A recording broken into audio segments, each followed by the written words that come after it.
Good evening. You are watching or listening to Redwood Wonk. I'm with David Frank. My name is Eric Kirk, and we are talking national political news of the day. And for a second week in a row, we're going to start off with Donald Trump. A bunch of updates in his legal battles and some really worth reporting on, including some activities of the judges.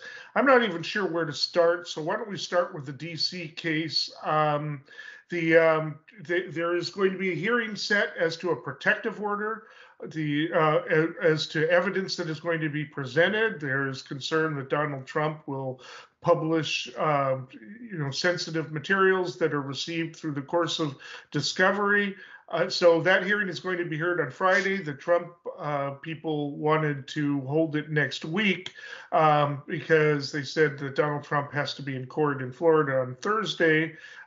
We can talk about what Judge Eileen Cannon is doing too in a little bit, but let's start with the other one because it's pretty significant. And there's also questions about whether or not Jack Smith or whoever is in charge of the prosecution at the moment should be seeking sanctions against Donald Trump because he promised to the judge that he would not intimidate or badger potential witnesses. And he's already made a couple of posts. One is, "You mess with me, I mess with you," which is like right out of Al Capone in the Untouchables. You can actually find that on YouTube if you want. And then he laid into Pence, saying that he's not a good person. He once read a magazine article about Pence that says he was a bad man, and so we can read it in detail in a few minutes, but it does appear that Donald Trump wants to be able to say what he wants, try the cases in public opinion rather than in court.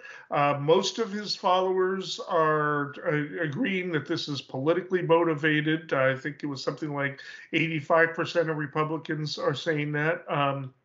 And so and he wants to delay. And one of the theories is that he'd like to try to delay the prosecutions for as long as he can, perhaps until he's elected president, and then he can try out the theory that he can pardon himself. So there's plenty more to discuss, Dave, but I'd like you to get in and kind of talk about what you think are some key points. And I'll just say again that Eileen Cannon, the judge who got into trouble previously for being somewhat biased towards Trump, may be finding herself back in that situation, and there may be some movement to have her taken off of that case. And we can get into those details with the limited time we have. Dave. I guess thanks. Thanks for that setup. I guess there's never a dull moment when there's 74 different charges floating around, 5 different court cases. And you didn't even mention the big one that's about to drop next week, which I'm sure we're going to cover next week. But supposedly in Georgia, the prosecutor down there, all signs point to a full-blown racketeering charge. And so that to me is actually second fiddle to the conspiracy charges. Which is what we're really here to talk about today, I guess, the delay of those charges. We talked in the past about the strategy being Trump's strategy being that the longer he can delay this, the better chance of the election going his way. He keeps himself out of court. He keeps himself out of punishment as long as possible. And things. He really seems to believe that this is going to work in his favor. Despite the risk that poses. But we talked about how if he's able to delay long enough that maybe he could set up and win the election, he could set up a Justice Department that drops charges or somehow in another way gets him to not have to pay the piper. But they're just this for folks. I think everybody knows this by now, but there's like a standing precedent for the Justice Department Office of Legal Counsel that sitting presidents can't be tried and imprisoned. So technically, if he's able to get through the November election in 18 months and then through January inauguration, then he has this cooling off period of 4 years where he could in a sense avoid punishment. But the thing is here that he's already said he would pardon himself, and he would sort of dismantle the DOJ, and even despite the risk and threat to what typical traditional Republican law and order values. About 50% of GOP voters said they would not vote for him if he's convicted of a felony. So he appears to have a lot of base support throughout this, but there is a crack in the armor here. And so now more to the point, what happened this week. His defense teams wanted to dispute Jack Smith's request, petition, motion for the protective order. U.S. District Court Judge Tanya Chutkan didn't want to delay that at all. She put it on the calendar for just Friday of this week to move this thing forward, to determine if it's appropriate or not. Because ideally, I mean, I don't think you said it out loud, but the deal is if he tries this in the public court, the court of public opinion, then he's going to be sort of tainting the jury, threatening the security of the witnesses, leading even all the way up to Mike Pence. So there is a high risk of him having no guardrails and no behavioral constraints. And so if this order goes, I'll let you comment more on the specifics of it, but for protective order, it's not quite a gag order, but if a protective order does get put into place, that could indeed put him in jeopardy because he doesn't seem to have many limitations or guardrails he's willing to accept. No, that's the problem, and this is the problem if you're his attorney, is how do you keep a leash on the guy? He just can't help himself, and he will push it to the max. He will, force the judge to make a decision as to whether or not he's got to be seriously fined or jailed. For contempt of court, and the judges have to show that they're willing to do that. And that's a difficult one because we don't even know if legally he can be put in court, put in jail, because the Secret Service detail. Do they go in prison with him? He's entitled to that, right? But can they? Anyway, it's a difficult situation, and he's going to push it. He will put it to test because that's what he does. And of course, the political fallout will be, now he's thrown in jail and more evidence that this was all to get him in jail so that he couldn't become president. And I expect that he's going to do that. I think probably strategically, if I was the judge, I probably wouldn't put him in jail. I just rack up fines, and if he refuses to pay them, attach his properties. They have the power to do that. So I hadn't actually heard anybody say that before. That, well, don't put him in jail, just hit him in the pocketbook. It's one way to do it, and he's people have said he spent 40-50 million plus already on legal fees. So in theory, that is a way to actually impact his behavior. The other, he's being billed for that. I wonder if he's actually paid it, but anyway, that's right. And so, yeah, I mean, a lot. There is also, I actually did hear last night that there's another investigation. Who did they just depose? They deposed Bernard Carrick. So there are potentially charges against. He's a former police commissioner of New York City. There are potentially charges against co-conspirator number one, who's Rudy Giuliani, had to do with the raising money. If they could prove that they knew or that soliciting the donations between Election Day and Inauguration Day for the Stop the Steal, if that was all just designed to drum up money for Trump to spend on lawyers, that somehow that would be fraudulently raising the money. So there's talk of that, an additional charge coming that way.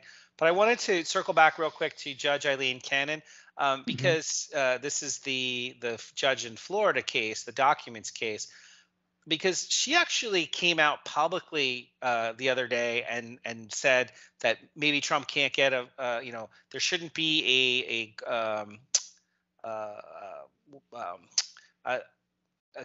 I'm sorry, I'm drawing a blank on the term for grand jury. There shouldn't be a grand jury held outside of the community where the case would be, and Right. so Lawrence Tribe and other lawyers came out and said there's no such thing. You can have a grand jury at the place you select to have a grand jury. Right. But the fact that this judge came out on her own, unsolicited, without appeal from Trump's, without a motion in any way, a filing from Trump's team, that she kind of just came out saying, hey, maybe we should do something different here because this might not be fair to Donald Trump. People said that the only reason that she did that, it appears, is because on the night before she saw it on a favorable news source to Donald Trump. So in a sense, she has biased, or appeared to have exhibited bias in the case. And I think that actually might have traction because there is going to be a call for her. There will be a call for her to recuse herself, and if that doesn't happen, it's possible either the prosecution or other parties, as amicus curiae, will be pushing the court to have her recused in the interest of justice. I mean, that is out of line that she's, taking a cue from media. I mean, one of the basic instructions to jurors is don't pay attention to, don't watch the news, basically, about any story on this. And she's violating that very basic rule there. And yeah, you can have a grand jury anywhere. It's just a grand jury is just a fact finding. It's not they don't decide anything other than whether or not there's going to be they don't even, if they're out of the area, they won't even decide on the indictment. You do have to be in the area, but you can make use of a grand jury for fact finding for anything. And sometimes it makes more sense to have it in the area where the material things happen that you're investigating, so that the witnesses are available to that grand jury. It's done all the time. She should know that, but then, as we know, her trial experience, even before she was appointed, was very limited. So two more things. I know we've been on this for a bit, but two other things I thought would be worth bouncing off of you, in part because you're a lawyer. At the original arraignment, Trump's lawyer, John Lauro, said it, quote, is absurd to suggest the case could go to trial within the 70-day time frame laid out in the Speedy Trial Act. And he said because there's so much information that they're going to have to turn over, and through discovery, they're going to have to have the opportunity to review. I think that's part of the reason why setting the terms of the discovery handover is being expedited for this week. So I'm just curious, even if it couldn't be maintained, carried out fully in 70 days, I'm not super familiar with the Speedy Trial Act. Is that something that you know much about? Is that going to It's a preference. It's not mandatory. It's a preference. It is the policy that most trials should be quick. Usually, it's the defendant that wants it. Because they want to catch the prosecution unprepared, and the rest, you're entitled to a speedy trial, or they want to resolve it earlier. And but right now it's unusual that the prosecution is demanding a speedy trial, but the prosecution doesn't necessarily have the right to it. However, there is a policy favoring it. 70 days, I do have to admit, though, seems like not a lot of time to prepare for a case like this. I mean, it's a 45-page complaint. Most complaints, criminal complaints, are maybe 2 or 3 pages at the most. A DUI complaint, which is probably one of the most common, is like 1 page. So it's just so to have to go through all of that and the discovery, I do think trying to keep it within the 70 days is probably ridiculous. But I think Jack Smith is going to make that argument. It's kind of like you argue for 70 days so that you get 140 days, right? You argue for more than you want to get, and then you seem reasonable if you were to agree even to 6 months. But he's going to make it very clear that it can't be a year and a half. So with that in mind, I mean, it seems like the primaries may be resolved as soon as like Super Tuesday, or not that much thereafter. The Republican convention isn't until I think July, about a year from now. So it's possible that the trial is wrapped up before the convention. And so I know that Trump did go out, and he throwing the mud, slinging the mud, his fingers tweeting away or Xing away or whatever he does, truth socialing away. He's really pushing the limit here because I think the stakes are so high. But then my question to you is, I know again we're on the home stretch. Given that the Secret Service could just as easily set up shop at his house as in a jail cell, he could be house arrested. That is a possibility. He could be house arrested. He has petitioned to have his house set up as a place where secret confidential classified documents could be reviewed, and he basically said, I did this once before at my house, I should be able to do it again. Is it possible that his legal team's going to set up at his house and he's going to end up in house arrest, and like that's what we're going to see through the election cycle? Just depends on this judge. I mean, and then the judge in DC is a lot different from Eileen Cannon. And so obviously this is, they're not going to be accommodating him necessarily. So whether it's at Mar-a-Lago or somewhere else, house arrest is a possibility.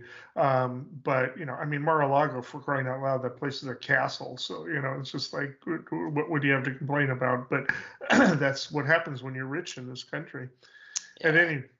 So we do have to move on. We'll be coming back. There were topics that we didn't get to. I mean, remember when the first indictment, over the hush money was such a big deal? We're not even talking about that these days. No. The bottom line is Congress has a constitutional duty to provide for the common defense. In order for our troops to achieve their missions, Congress must fulfill its obligation to pass a responsible NDAA. Senator Tuberville and his Republican backers are suppressing the promotions and pay of honorable servicemen and women who have nothing to do with the policy at hand. They seem to think it helps them score political points with the MAGA crowd, even though it hurts real people. The senator from Alabama should end this outrageous blockade immediately. He should not skip town and leave hardworking military men and women hung out to dry. Their promotions in limbo, their families unable to move to the next duty station, and their kids unable to start new schools. All right, we actually have discussed Tuberville, Senator Tuberville of Alabama, on this show already. We talked to him in terms of his comments about white nationalism not necessarily being racist, but he also is making a name for himself by blocking all of the appointments to the military, and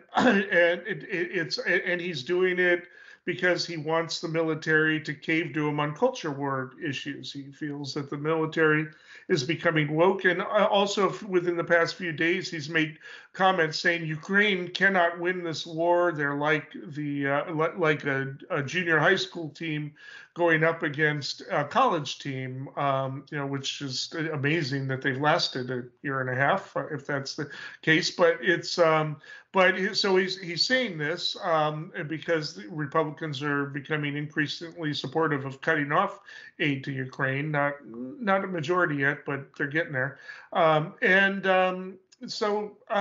So here he is doing something that we've talked about, that if a Democrat was doing this, they would be declared unpatriotic. You're interfering with the military, but Republicans can get away with things like this, and he is getting away with it. However, hot off the press, within the past couple of hours, Republican presidential candidate Nikki Haley is attacking him for it, saying you are putting the country's security in jeopardy by playing games with these appointments. And we're talking about all kinds of appointments that are being unfilled in the military, and he just doesn't. But he is appreciating his the attention he's getting from it and the feeling of power or whatever. It makes him seem important, but he is possibly losing support even of his allies on this. It's a big deal. And I want to talk about it in a couple of contexts of, the hypocrisy because we know if the Democrats did it, there would be hell to pay. But we've seen that. But also maybe he's going to find himself under pressure from areas he didn't expect. Yeah, I think that's you hit the nail on the head here. I mean, this is really starting to escalate now as it goes as it goes continues to extend. I think it's been 9 months. He's currently holding up 273 senior military nominations, and that's like as of last week, including the highest ranking officer in the Marine Corps, the highest ranking officer in the Army. Next week, it'll be the highest ranking officer in the Navy. And then in September, it's actually the chairman of the Joint Chiefs. So we're not, despite the things that he says, we are talking about senior leadership that is arguably irreplaceable. Some of these positions can only be held by certain ranks. So one of the workarounds might be, let there be interim officers of slightly lower ranks to have those positions filled. And so like the Senate Armed Services Committee report says, there's 650 officers will be needed by the end of the year if this lasts through the end of the year, and 110 of those officers will be forced to perform 2 jobs simultaneously just to keep things going. So this is not good for morale, all in all, or readiness. That I think that's a pretty universal opinion, except for maybe Senator Tuberville himself. But in addition to this, in addition to the blockage, you also mentioned, because the context of our segment here today is, what's he doing and how's he getting away with it, basically, without the shame coming down heavy on him. Since the beginning of the war in Ukraine about a little over a year ago, $113 billion in aid has been allocated, which is a very significant amount of money. That makes it one of the largest programs that our country has. So it's like a tale of two cities. Some folks think it's the most important issue. I've seen a joint statement by Senator McConnell and Senator Schumer saying that support for Ukraine will not be subject to any debt deal considerations, and basically any money that's asked for will be approved. There's not quite that level of support in the House, of course, but there's a similar, less explicit underlying bipartisan consensus. Not everybody, it's not universal, it's not unanimous, but it's significant. And Jake Sullivan, the National Security Advisor, he's come out and said that that the president and the Congress are firm, and this is kind of an anomaly here. But it's not. There is criticism, dissension in the ranks, so to speak. Tuberville says the people who actually fight are not affected at all, but they are. You expect leadership out of leaders, and this is different.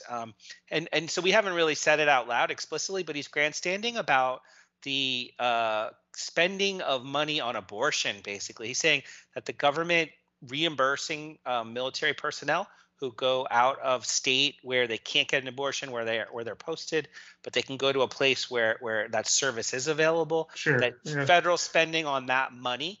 That they're reimbursed for having to travel because of states like his own, Alabama, that have essentially banned abortion or made it extremely difficult to get one. So, it's a big deal, and that's what he doesn't want to happen. And it ties into another issue that he's really upset about, is the fact that Space Force control was going to be moved from Colorado to Alabama, and President Biden put the nix on that and said, no, we're going to keep it in Colorado for now.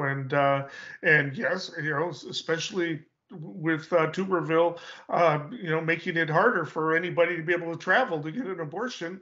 They don't want to put any more military people at risk, of their rights there. But it's and of course Alabama wants to put up a fight about it. This is a lot of jobs that they've lost out on. But Biden said that the recommendation came from the military and was not a political decision. Who knows?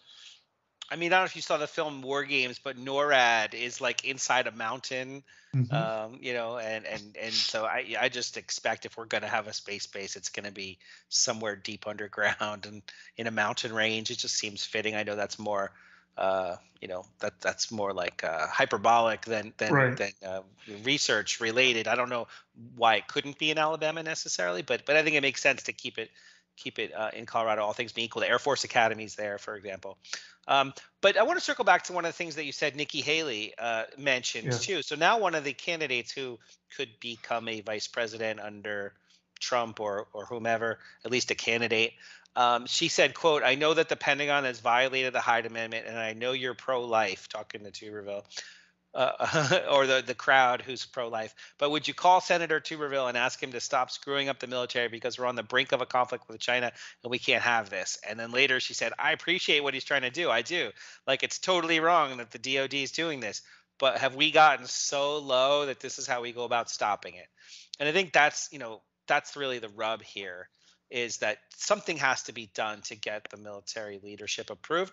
Democratic Senator Murphy has even called out to Senate Republican leadership and said that they need to craft a very quote very targeted temporary change in the process to the hold he has. And he's saying, quote, "There is no world," end quote, "in which the limited time on the Senate floor could be used to confirm these promotions individually." So in other words, it's reached such a big number that they can't actually go through their normal process anymore.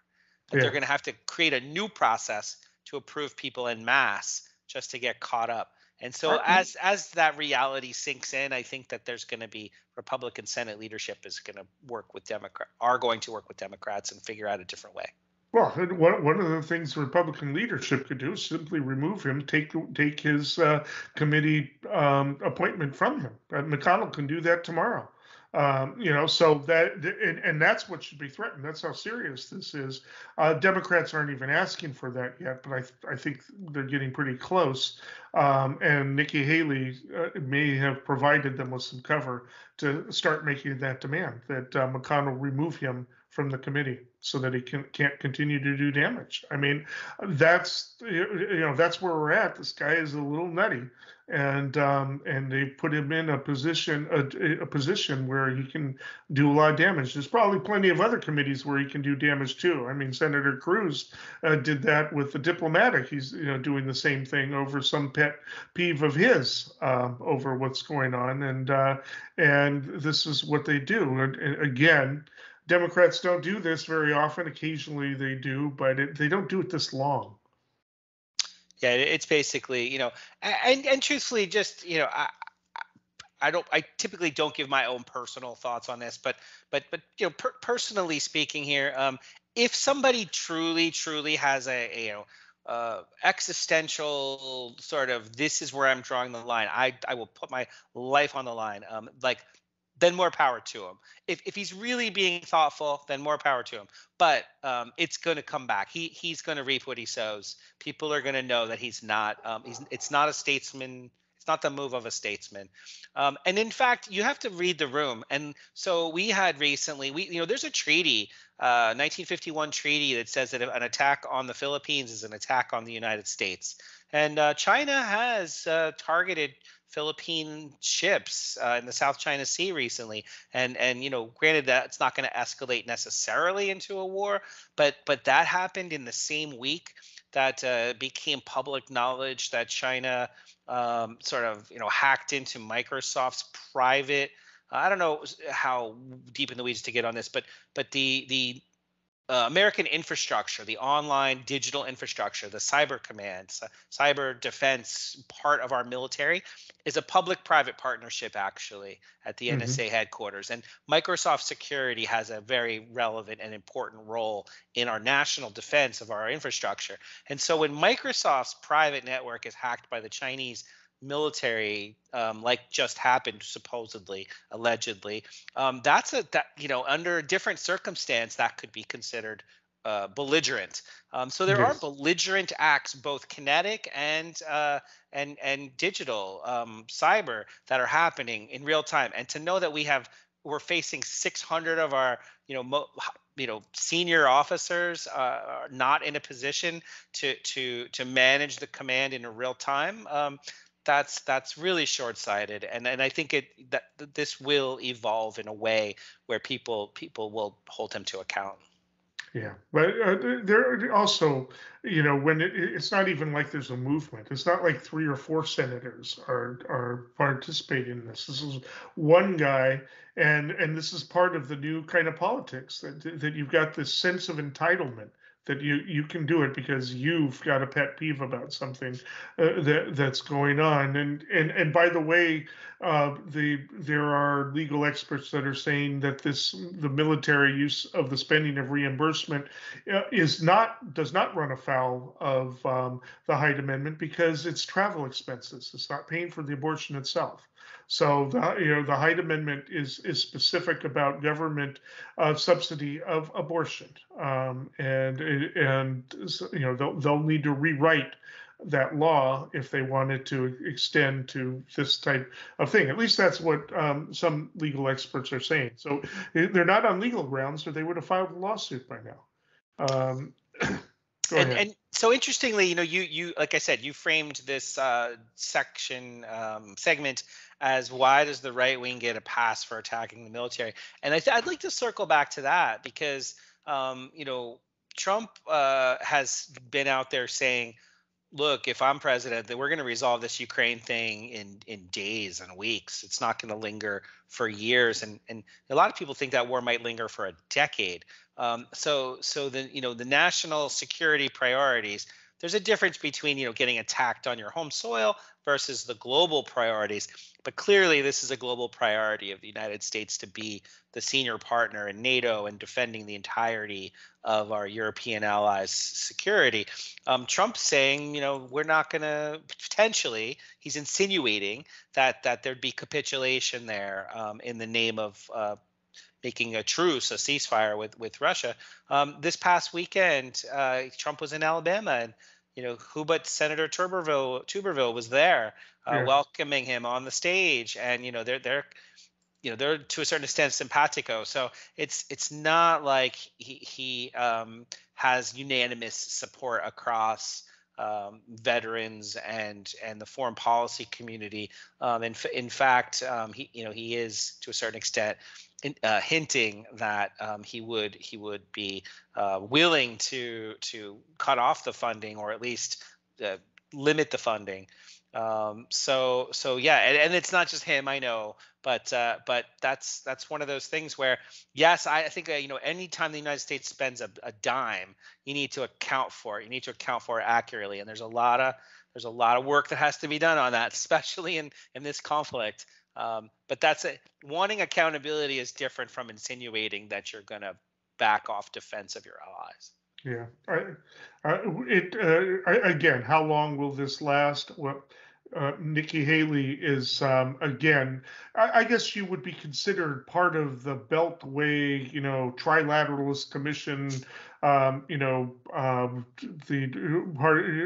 The foreign policy hawks, whereas Trump these days represents a more isolationist, reminiscent of the 1930s conservatives who basically wanted to stay out of affairs in Europe. It's that's going to be a conflict within the Republican Party, and I never thought I saw that come back again. Through my adulthood, the Republicans were the hawkish party. They were the ones for intervention. There was, accusations of gunboat liberalism going back to JFK and the like, but again, JFK didn't provide air support for the Bay of Pigs invasion, and that's been attributed as a failure. So he ran afoul of the military for those reasons. But it's kind of interesting now that the military finds themselves fighting the right wing, and they can get away with it the same way Trump could get away with having meetings with Russian people and providing detail. If a Democrat had done that, we know they'd be screaming. There'd be screaming and yelling all over the place. Yeah, I mean, yeah, we'll have to follow it and pick it up later on down the road. But I think that there will be pushback. I really, really do.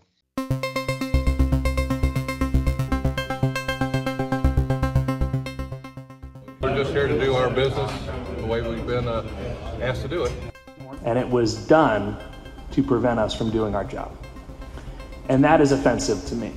There's a lot of little back and forth going on now with the state taking control, but rest assured, you ain't seen nothing yet. There's more to come in that regard. A company has a right to freedom of speech just like individuals do. In effect, to seek to punish a company for its exercise of a constitutional right. And that just seems really wrong to me.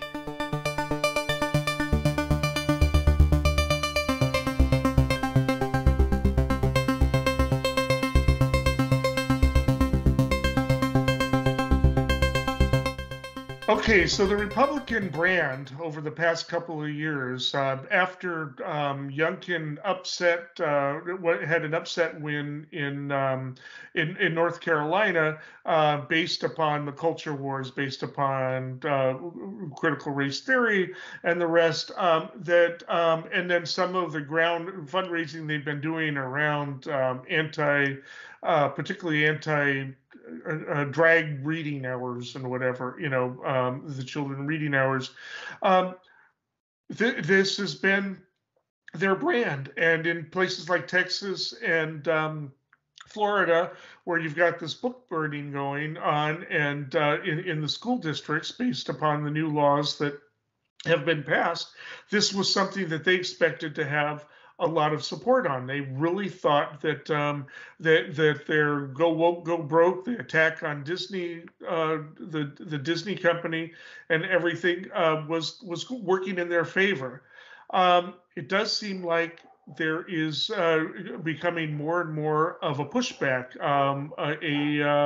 a woke weariness, or whatever you want to call it. They're kind of tired of it. And some of the Republican candidates are starting to back off of their anti-woke brand, including DeSantis, by the way, and Tim Scott. Would you like to comment, Dave? Yeah, of course. Definitely. Thank you. So it's fascinating to me. I just want to mention how we got here, right? So what is woke? And New York Times did a piece recently where they said woke broadly translates to left-wing views on race, gender, and sexuality that have stayed far beyond the norms of society. And so the first documented use of the phrase "stay woke," I got this from a different article from The Guardian from around Christmas time. I could get you the name. The author was, I think it's worth reading, Michael Harriot, and it's called War on Wokeness, the Year the Right Rallied Around a Made-Up Menace. And one of the things mentioned in there says the first documented use of the phrase "stay woke" occurred in 1938 when Huddy Leadbelly Ledbetter ended a song about 9 black men by advising black people traveling through Alabama to stay woke, keep your eyes open. And it's been continuously used, intermittently used rather, over time. Even Martin Luther King gave a speech, an awake speech, stay awake. And so the idea is just that you're going to know what the rules of the road. You're gonna see, look, this society had an economic, historic foundation, and as black people are integrated more into the political and socioeconomic benefits of our country, that there's going to be pushback from people who aren't used to or comfortable with that. That's what's been tapped into here. So policies that target addressing left-wing ideology in quote schools, media, culture, and business, that's the anti-woke. So the anti-woke is saying, if you're going to continue this process of awakening, this process of understanding the history a little bit better, the structural history, the cultural history, the resistance, the ebb and flow, that's anti-woke. And for some reason, the Republicans thought that during the time of COVID in particular, when people were fearful or resentful or hostile to government authority and guidance about how to deal with an unprecedented pandemic, that was a time to hammer down extra hard on, we're not going to listen to what you have to say. But it wasn't just government, it was also corporate. So you framed this as, is it still working for candidates or not? And the evidence seems to be that it's diminishing returns, right? So it turns out that polling nationally and in Iowa Republican voters actually prefer a hands-off libertarian approach, and they're more concerned with law and order. They're more concerned with border security than they are with these ideas of combating the radical wokeness. So I'll give you one detail here, and then I'll hand it over to you. It turns out only 24% of Republicans think defeating radical woke should be a priority, and as people get older, it gets less. Only 17% of seniors think that that's a priority who are Republicans. Yeah, and so that age cohort is most likely to vote. So when you frame this through a business lens, over half of Republicans prefer the government just stay out of corporate decisions, with a preference that people just vote with their dollars and let the free market sort it out. So a long time ago, I said that I think DeSantis is sort of a little bit of a one-trick pony on the culture war side. His reboot part 2, reboot part 3 is illustrative that he, at least someone on his staff, gets it, that they need to pivot a little bit away from this. Yeah, they're on the defensive about the slavery, being a jobs training program, curriculum. They're and he's even trying to distance himself from that. It wasn't my fault, It's just and so yeah, they are definitely backing off. Plus, he has cost his war on Disney Disney has pulled out a bunch of investments, things that they were going to do, expansions. They've canceled them. They're going to move them to their California place, which doesn't have any room to expand. But billions of dollars. Yeah, billions of dollars. It's cost them, and the chamber types that normally back Republicans are getting a little uneasy about that also. So they have this, and thank you for the history on woke. I mean, woke is basically the new political correctness, right? Politically correct, which was basically again the media and the right wing getting it wrong, but maybe the left not being clear in its messaging.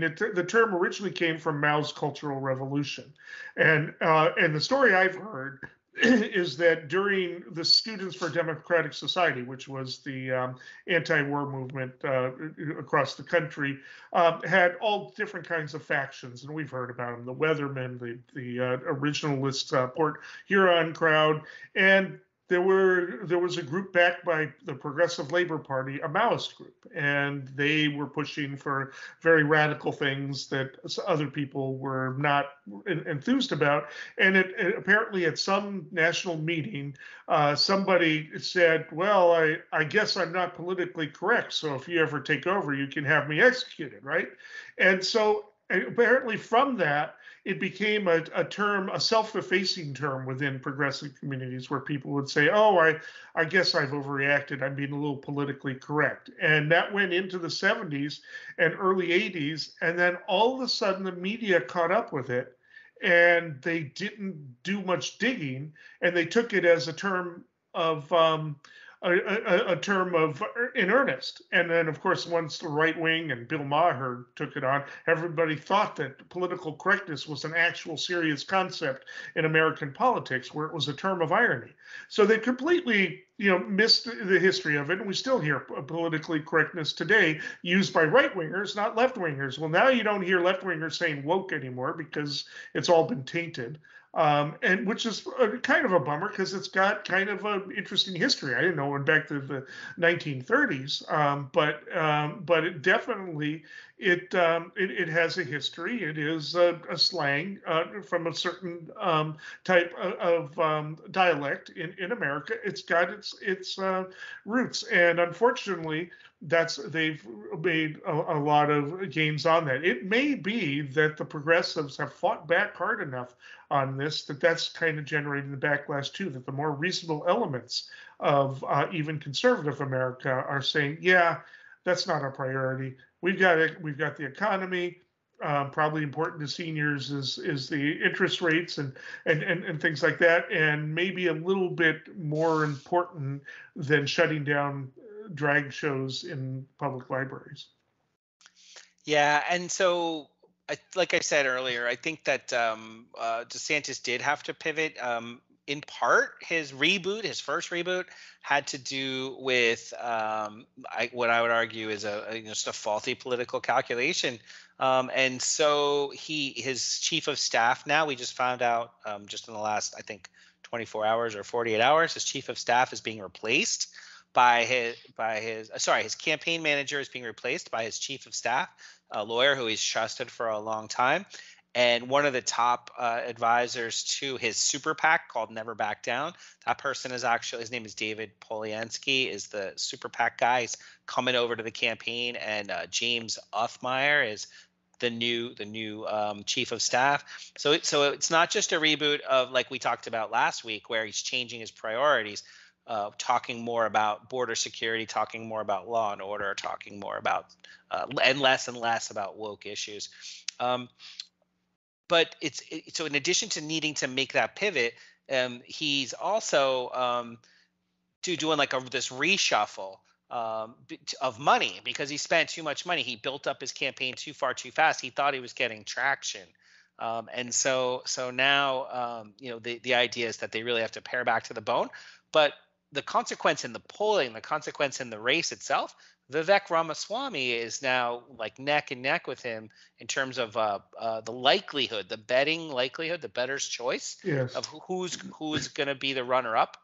And that might matter depending on what happens to Trump, or it might not matter. But the idea is that Ramaswamy is also the person who wrote his book, Woke Inc., Inside Corporate America's Social Justice Scam. That was sort of what he parlayed into his campaign to launch his media, his political campaign. But this is a quote from him. He's actually ahead of it. He got ahead of this before DeSantis did. He said, woke, it's symbolic of a, quote, a deeper void in society that needs religious and nationalist renewal.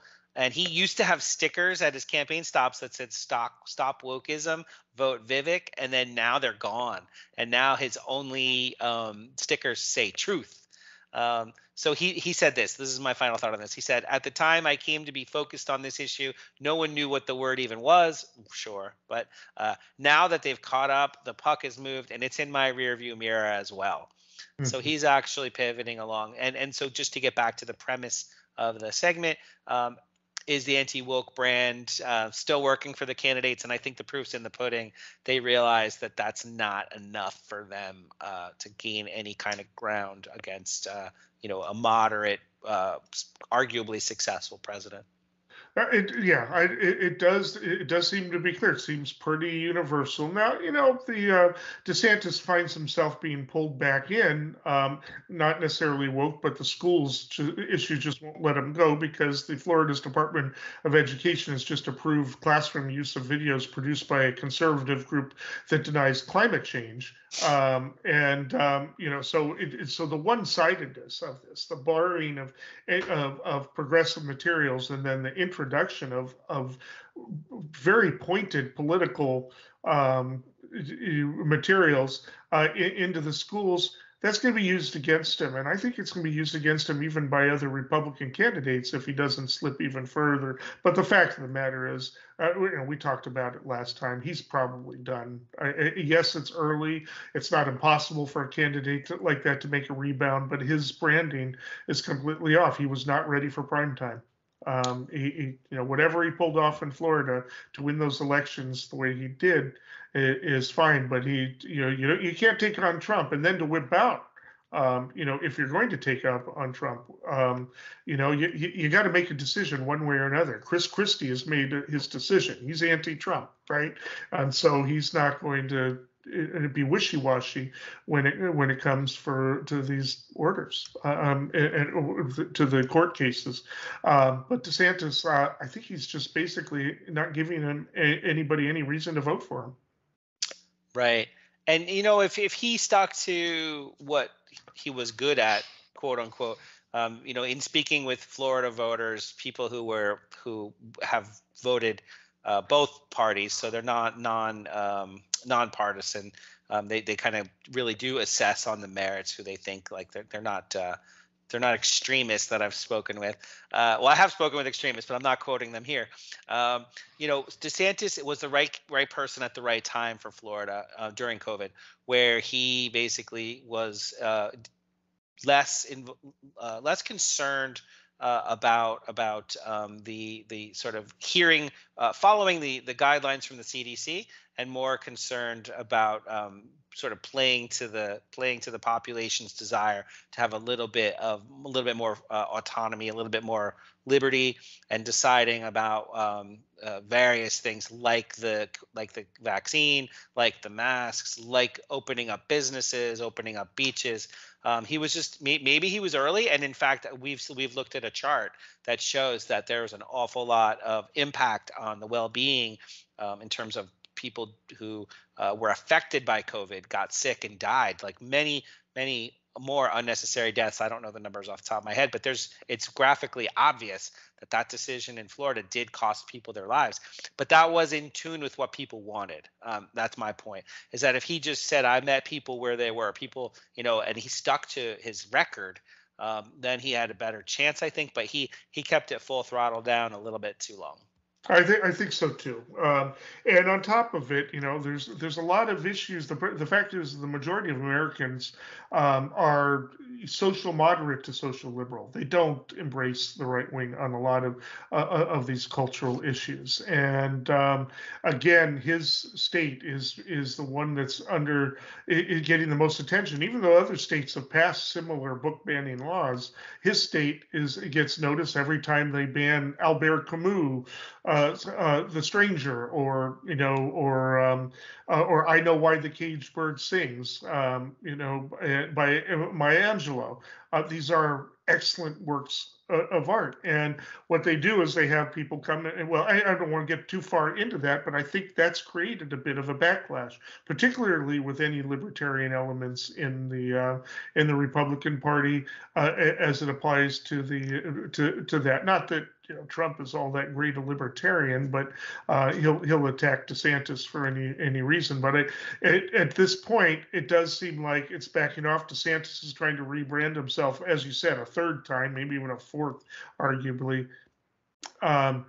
Tim Scott has changed his tune about it somewhat, and even Ramaswamy is sort of backing off it, even with his book. Eeny, meeny, chili beanie, the spirits are about to speak. Are they friendly spirits? Friendly? Just listen. That takes us to our final segment. Well, it's not a segment, but that takes us to predictions. Dave, what do you have for us? There's been a recent article attributing to J. Michael Luttig, who is a former judge on the 4th U.S. Circuit of Appeals. He's a Republican, held in very high stature as a judge. And he was an advisor to Mike Pence, and he explicitly told Mike Pence not to overturn the election. He's come out now in The Guardian and elsewhere, interviews where he says that the former President Trump has destroyed the GOP. And I think this is worth mentioning that throughout his career, Judge Luttig is known as one of the top feeder judges on the Court of Appeals. He sent 45 of his 47 clerks to clerk for Supreme Court justices. So he's held in very high esteem at the Supreme Court. I got a quote from him: "American democracy simply cannot function without two equally healthy and equally strong political parties. So today, in my view, which was yesterday, there is no Republican Party to counter the Democratic Party in this country. And for that reason, American democracy is in great peril." Finally, a political party, this is another quote, "Political party is a collection and assemblage of individuals who share a set of beliefs and principles and policy views about the U.S. Today, there is no such shared set of beliefs and values and principles or even policy views within the Republican Party for America." So with that in mind, that someone like him is out there making these types of claims and observations publicly and standing by them, I predict that Donald Trump's eventual conviction and then appeal will not be met very sympathetically by the Supreme Court. And therefore, he will ultimately spend years under house arrest. And this accountability will eventually lead to a healing process that we all hope and wish we will see as soon as possible. I think he's going to leave the country, but we'll talk about that another time. I want to just reference yesterday, there was a referendum, issue 1 in Ohio. This was, it seemed like it's not related to abortion, but the idea was to require a 60% rather than 50% vote of people to change the Ohio Constitution. This was in response to a measure that's coming up in November in Ohio to basically protect abortion rights in the Ohio Constitution. Real quickly, it went down big, went down by 14 points. This brought out the youth vote. I believe that the youth vote will come out again in November. And if the Democrats find a way to make abortion an issue again, I'm doubling down on my prediction. I know you disagree that Sherrod Brown will hold on in 2024 because the youth do represent a hidden factor in Ohio politics. One can hope. We'll find out. Until next time, stay informed and stay engaged.